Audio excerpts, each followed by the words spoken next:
Olá, bom dia. Bem-vindos à nossa meditação sobre a graça. Hoje é dia 14 de janeiro.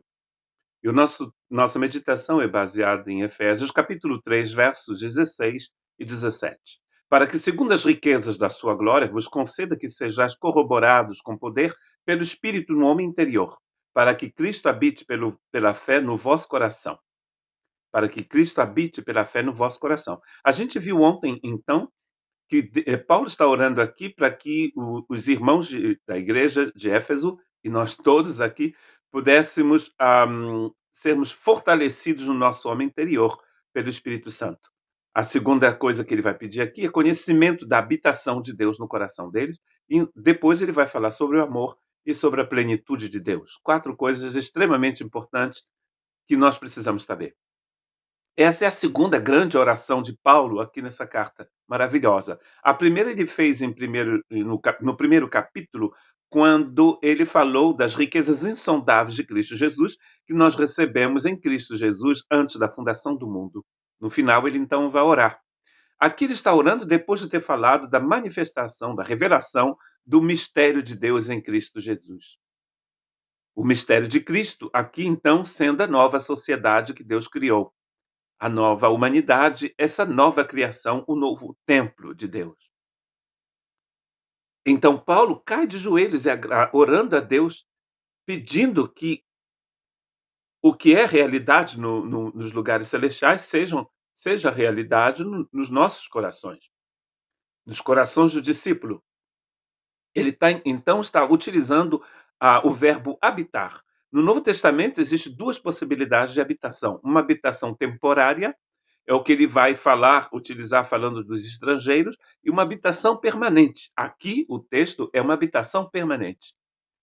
Jesus diz a mesma coisa em João 14, 16 e 18. Eu rogarei ao Pai, e ele vos dará outro Consolador, para que fique convosco para sempre.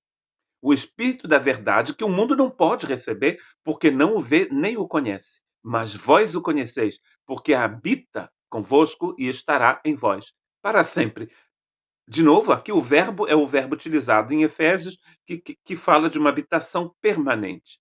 A gente já falou ontem, Romanos 8, 9, João 3, que mostra que sem o Espírito Santo não há novo nascimento, não há nascimento do alto. Então, aqui ele não está falando do novo nascimento, ele está falando para pessoas que já nasceram de novo. Mas para que eles possam ter um entendimento de que o Espírito Santo que mora neles veio para ficar para sempre. Isso é extremamente importante. Quando você dorme, acorda, trabalha, inclusive quando você vai à igreja, toda vez que você vai a algum lugar, ou que você não vai a lugar nenhum, o Espírito habita em você, ou então ele não habita. Mas aqui você precisa entender isso, você precisa entender que você é o templo do Espírito Santo, você é cheio do Espírito Santo, e você precisa deixar o Espírito Santo ocupar cada cômodo da sua casa. Efésios 2,19, Paulo vai utilizar também a mesma ideia, não a ideia de João 14, mas a outra ideia de coisa temporária, assim que já não sois estrangeiros, nem forasteiros, mas concidadãos dos santos e da família de Deus.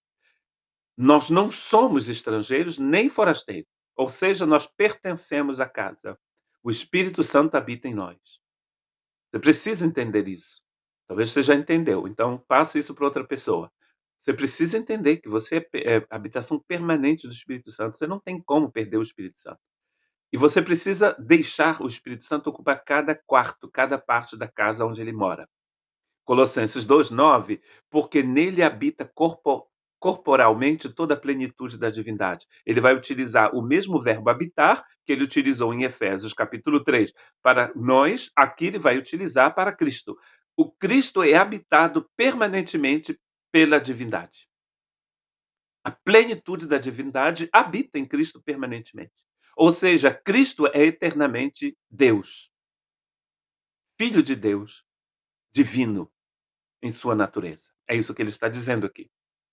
E aqui ele utiliza o mesmo verbo habitar, que é uma permanência total.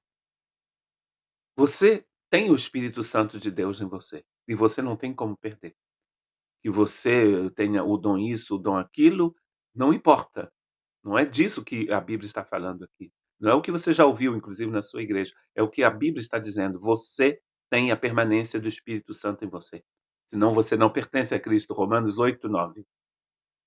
1 Coríntios 6, 19 diz o seguinte: ou não sabeis que o nosso corpo é o templo do Espírito Santo, que habita, mesmo verbo de novo, em vós, proveniente de Deus, e que não sois de vós mesmo. Você sabe qual é o nosso grande problema? É que a gente não sabe. Muitas das vezes a gente não sabe. É por isso que Paulo está dizendo: vocês ignoram que vocês são o templo do Espírito Santo, que vive em vocês para sempre. Quando você faz o que não deve, é porque talvez você não sabe, ou você tenha esquecido, convenientemente, que você é o templo do Espírito Santo todo dia. E você não pertence a vocês mesmos. Você pertence ao Espírito Santo. Você pertence ao Senhor. Que Deus te abençoe.